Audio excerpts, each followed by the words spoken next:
coffee.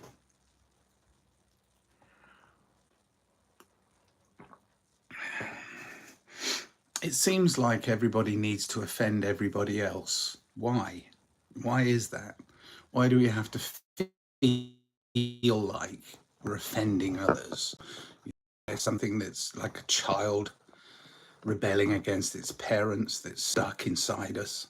Is it something so tiny but eats away at you from the inside and creeps up on you, like your unconscious is suddenly becoming conscious and you're like, I have to say this. You are. And it's like, whoa, slow down. It's Wednesday, I think. I'm sitting quietly in a corner of a house, like furthest corner from anybody that can hear me or can interfere with my stream of consciousness in a way in which I have to appease their way of being.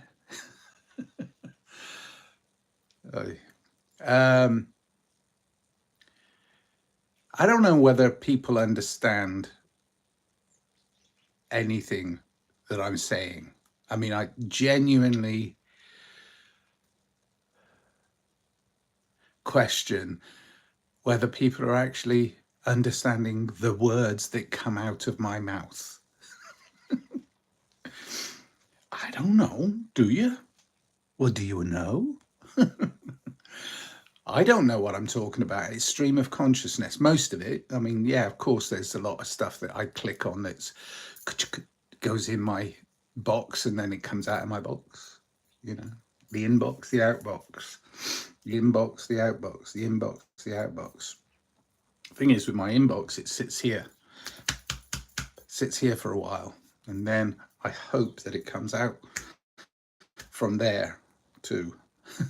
Doesn't always, but I try and allow that to happen. There's kind of almost like a different language among most of the people that I interact with that are on a similar wavelength. Not the same wavelength. It's like saying, I'm on your timeline. No, you can't be. It's my timeline. But similar. So Parallel Lines. Great album by Blondie. It's time gauges that which we either enjoy or don't enjoy. And I'm coming across a lot of friends who had major enlightenment things happen to them over the last few years, and yet are extremely disappointed, extremely disillusioned with humanity. They're like, fuck this, humans are a waste of space. And I'm like, really? Because you're one of them. If you want to leave, go, but don't keep pontificating that it's all dark. It's rubbish. Humans have done nothing. Well, be the human that does something then. If that's your true view of where we are with humanity, then go do something that makes it different. Morning, my friend Conrad has joined. I watched you yesterday, Conrad, and I mean, as much as I want to see into your world, it was a world of numbers and engineering and code that I don't I don't claim to understand. I mean, there's a lot of people. See, this is where I think humans, in their game of trying to be popular, they pretend that they're understanding something that they don't. They truly try to, oh yeah, I'm curious. You're writing code for drones and it's software engineering, but it's like a coded thing for, and it's like, I understand, like, if your understanding of it is 100%, I understand 0.0001% of what you're doing.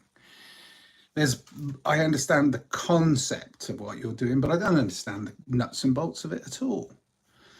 And maybe that's what's the problem with my language is why people don't listen to my music and my art, and people don't um, correspond with me often.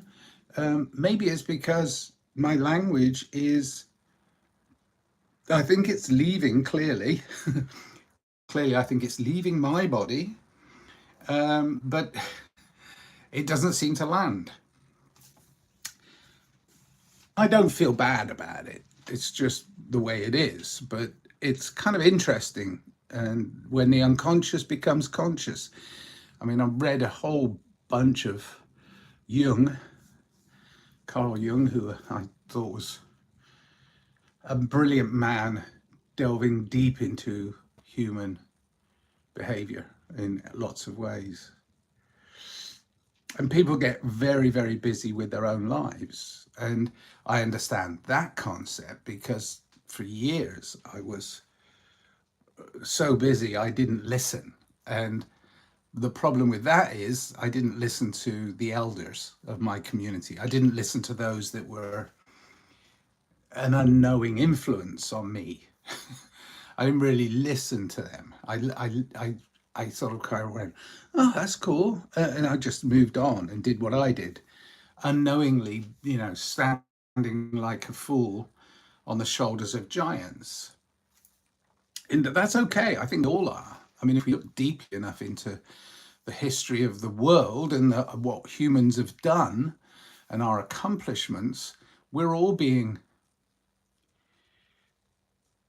we're all building off of the chronology of human experience, and hopefully inventiveness, and hopefully peace and kindness and love and understanding. Because if we do that, then we break this chain of control, which is our inability to truly communicate, like truly communicate.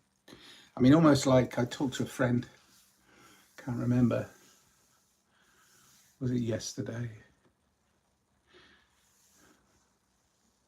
I don't know, whatever. But about, oh yes, it was yesterday. Some friends of mine in the south of England, who brilliant people, fine, and they were talking about sending people pictures, but not on the phone or on the technology. Instead of words, they're sending pictures to their friends and to each other. I mean, it's a couple, and I was very curious about that because it harkens to a day in which, or a time in which man, it may be a future time, maybe a past time, I don't know, but it harkens to a time when the ability to communicate with each other without words, was, I think, the golden age or something like that. And idiots make references to the new golden age and all that. But it's our age. This is the time where we communicate that which we want, that which we desire, based on what we know. And then if we don't know enough, we have to learn more. And then we have to unlearn that which put us in this spot in the first place. Sounds complicated, but it's not. Also, crypto community is growing because people are learning and losing. Yeah, I mean, as always, it's like, here, kitty, kitty, kitty, here's the money. Oh, follow the money. You don't follow the money, you follow the power. Where's the power? The power is firmly planted inside every human being. It's not an external thing. So it's not the money system that is controlling us. It's allowing other idiots to take up our time, because our time is what we have. Doing useful things with your time, helping others, being kind, being caring.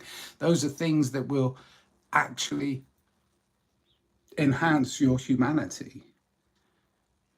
You know, I mean, accumulating a shitload of money is not going to do it. I can honestly say that because I know people with shitloads of money, and I don't really have anything constructive to say to them unless they put that money. Once you start hoarding that shit, that's it, end of game. And the same with crypto or whatever, tiptoe and fucking Bitcoin and shitcoin and digital money versus fiat money. I want there to be a physical aspect to money because too many people are not aware of their mental, emotional, and spiritual journey. They're aware of the physical. So I want them to actually hold cash. The reason I want them to hold cash is because it has worth if you deem it to have worth. And I know currently our currency is a way of keeping us in debt or debt slaves. But there's something about that physicality. It's like you can read any book you want online. Well, I want to hold a book. I want to hold a book. I want to open it up. I want to be able to smell it, feel it, touch it, taste it. You know, and it's the same with our monetary system. If we make it a bunch of dots on a screen, and then all of a sudden the screen dies, where's the money gone? It's not backed by anything but your belief, and that's it. And cryptos are saying crypto's actually worse because crypto, they just, oh well, yeah, it was an experiment, but you know, it's a failed experiment. They're experimenting on the public with the thing that they think is going to give them untold wealth that they'll never be able to spend. Ooh. And they say I'm telling stories. Come on. All right. Money is a carrot. Yeah, it certainly is. The thing is, the carrot and the stick, they've taken, yeah, exactly, carrot and gun. They're actually whipping the poor donkey so as he chases the carrot that he doesn't want because he knows the carrot is poison. But they're still whipping the donkey. I mean, talk about flogging a dead horse. That's another expression that I hate. It's like, why would you flog a horse in the first place? No wonder it's dead. And then to flog it after its death because you want it to wake up and still carry you. The system doesn't carry you. You carry the system. Do you hear what I said? The system doesn't carry you. You carry the system within you. So you let it go and you just get on with your life and you love life. It's not difficult. It's actually quite fun. Carrot and gun. Yeah. Anyway, I can't be long because I'm helping somebody else. They're not very well. They're very poorly. And I'm trying to help them. So I hide in the corner. I do my quiet thing because it's still early-ish. And they're half asleep and I want them to sleep because during their sleep their body is repairing. So I do want that to happen so as they can have their independence back and I can have my creative independence back too. So yeah, live, love, life. I mean, I've no idea why I do this every day or almost every day. It's kind of like a diary to remind myself, you know, like a journal reminds yourself that you're on that journey. You know, great writers out there, read books.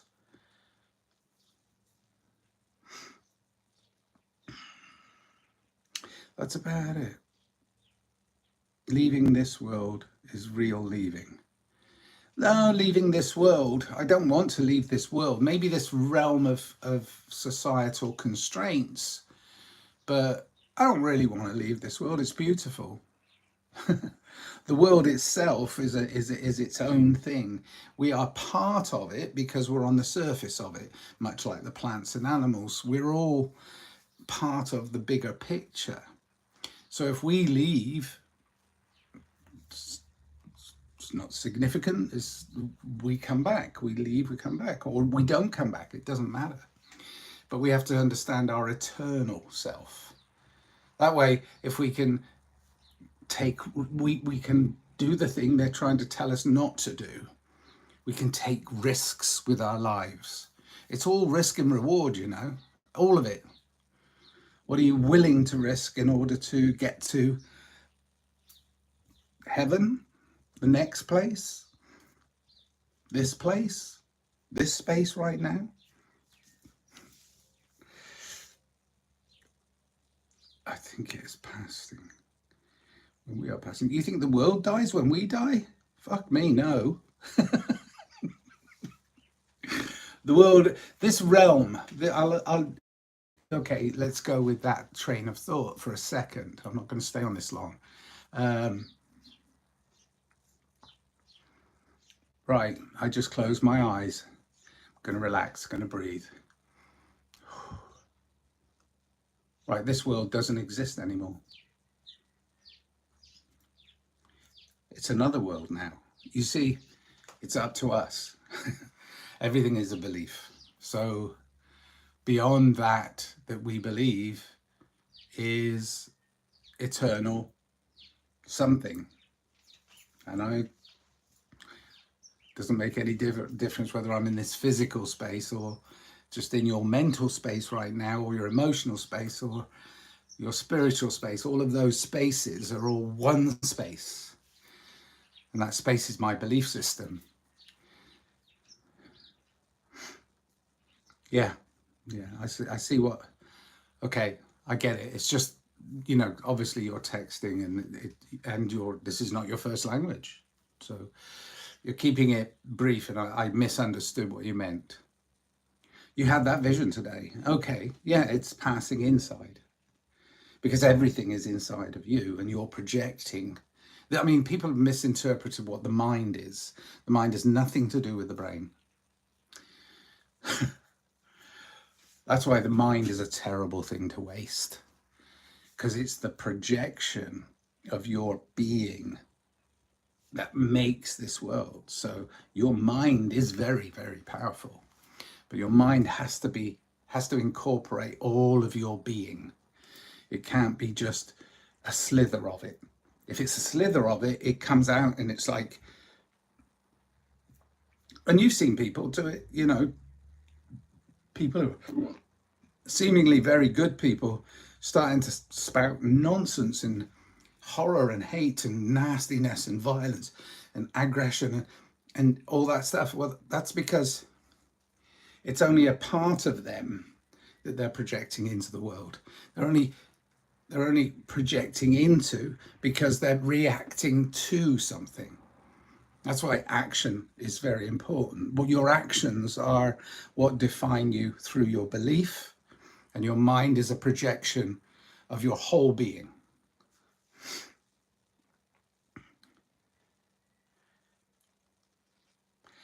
Imagine I'm deadly sick and I was leaving this world and thought, was it not me? It's this world is leaving. Yes. Yeah. Well, because this world is your world, Conrad. Your world is your world. And it may leave and it may leave before you are actually ready. I mean, this is where the readiness comes, you know, where you prepare yourself for the end, knowing that it's not the end, it's the beginning.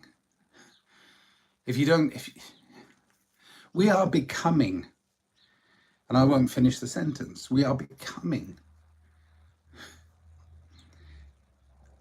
Yeah, I mean, the thing that Conrad just said, it was leaving emotions as well. Emotions. The more this realm becomes robotic, and I say robotic not in a I am a robot type robot. I mean, the more it becomes predictably programmed, full of predictably programmed people doing predictably programmed things, the more it becomes a robot, the less its soul can survive. It can't survive in a can, you know, like it can't, you know, it has to thrive. So once the soul leaves, then there's no emotions, and that's a very sad place to be, because without the emotions, we don't have the feelings of worth in ourselves, the feeling of who am I and how important is my contribution to the greater good. That becomes negated once we become robotic in automatons, because our emotional self doesn't have an outlet. So yeah, I mean, it's we are headed in that direction, according to most of the predictions of these idiots that are in charge, or think they're in charge anyway. But these idiots in charge, oh yeah, AI is going to really help me. I'm going to get my phone to tell me what to do. I mean, my children, one of them especially, who she's a grown woman, she's fucking around with AI, thinking, well, it's just a shortcut. It's just a shortcut. It's just a shortcut. Well, it's a shortcut to your own demise. That's the problem. It's a shortcut to you negating yourself within the bigger picture. And that's dangerous. I mean, sure, we all need tools to help us get by in life, but be careful of what the tools you use, you know? Just be aware of them. Be aware of how they're manipulating your perception of what this world is, this mind. You know, this is why I did a huge study, and I still continue to this day, on mind control, because once your mind is controlled, you know, it's not it. But then, see, the thing is, they did it with lots of different ways, obviously. But through the psychedelic community, through the hippies, and through people in the 50s and 60s, 1950s, 60s, post Second World War, there was a lot of people working in mind control. And why were they working in mind control? Well, for the exact reason I explained what life can be and how powerful your mind is. Because they want to control that which you project into the world that creates this realm. Why do they want to control that? Well, because they want their vision. Their vision is you being a servant to them. And then we become robotic, and then it becomes really fucking dangerous, because we lose all sense of being. We lose our organic stature. We're organs of the state, not an organic state of ourselves. This is why sovereignty is so important, why self-responsibility is so important. You have to take that responsibility seriously right now. Otherwise, it's curtains. It's like, boom, there's nowhere for you to go. Your reality ends here. It doesn't end in an endless flow. Like my eternal flow is my eternal flow. It's mine. So my timeline, get off my timeline. You know, it's hard to explain. Anyway, I'm rather atheist, so my power ended with that vision. Atheist is okay. Well, no, okay. Atheism is a religion too. It's the negating of God. So it's a religion because it's a belief system. Again, it's another thing that's being projected out into the world, and it's fine. It's just an active choice whilst you're having your human experience. There's nothing wrong with it. The trouble is, you offend so many people by saying, I don't believe in your God, you know, so I don't believe in your vision. And the trouble with humans at the moment is we're arguing over petty little shit like that. And it's like, we can no longer expand ourselves into a future if the future is full of barbed wire fences. And they put up these barbed wire fences all the time. We have to keep creating from our individual belief that our eternal self is our real journey. And if we don't believe that, then we're stuck in this pain module. And I'm not in a pain module. I'm not. Sure, there's pain sometimes. There's pain. And I accept that, but I don't dwell in it. And that's also, I'm witnessing that amongst a lot of my friends. They're stuck in the pain module. Do I have pain? Of course. We all do. But do I live in that space? No. All right. I'm going to go now because that went a lot different than I thought it would. And I also went online on my phone live, which I'm now going to try and save to my podcast, Nigel the Nomad. And if you don't subscribe to that, that's fine. But if you can you subscribe to my YouTube channel, Tunnel Mental? Have a listen to some of the music I've made over the years, still making, and the art. And, give me a thumbs up, because I'm not going to sell ads on it, obviously, because that's against my sensibilities. But I'd like to know that some people are actually listening. And I'm glad you're listening. Conrad. Dream stops and problem stops. Oh yeah, that's what they want. When you stop dreaming, they got you. If the future dream is a shopping scheme, we're fucked. If your future dream is something of a more beautiful, more interactive, more organic and kind and caring,